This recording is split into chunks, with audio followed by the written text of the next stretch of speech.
the backward substitution, what I want to do, the strategy, is to zero out all entries above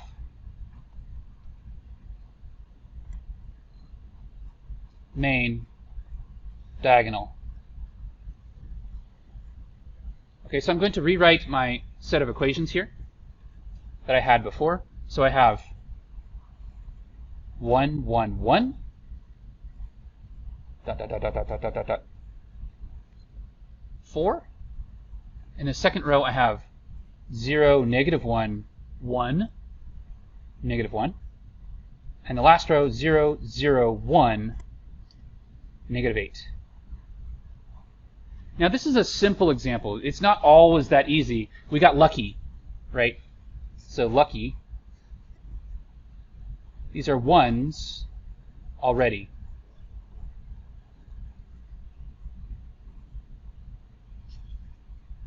So it's like you don't have to like do any weird multiplication, right? So we can just straightforwardly start to add rows together and stuff like that. So we're going to replace the second row with the second row minus the third row. So when we do that, first row stays the same, 1, 1, 1, 4. The second row now becomes 0, negative 1, 0, 7. The third row is unaffected.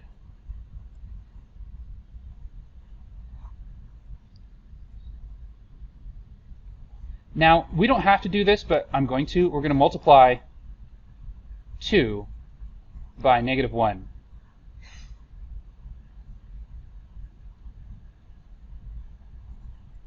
All right, so just flipping the sign.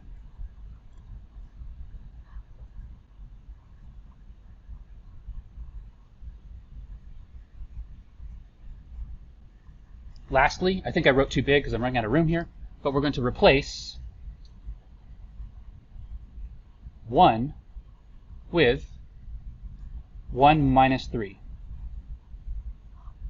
Okay, so then that becomes 1, 1, 0,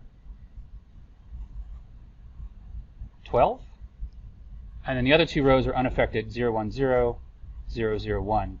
And my knowns have negative 7 and negative 8.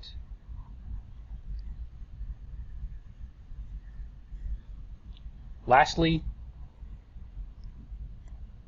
we're going to replace 1 with 1 minus 2. So then I end up with an identity matrix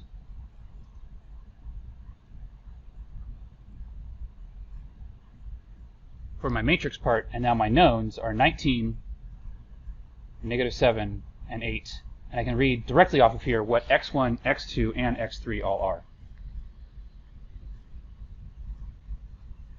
Okay, so that was an example of, in a 3x3 system, doing forward elimination,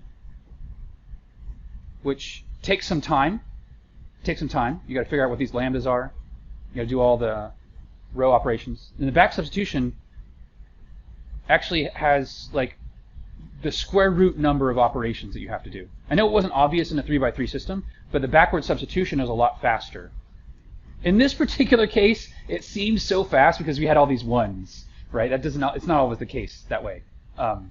We still could have had to multiply by lambdas and stuff like that, but in this case, it was simpler.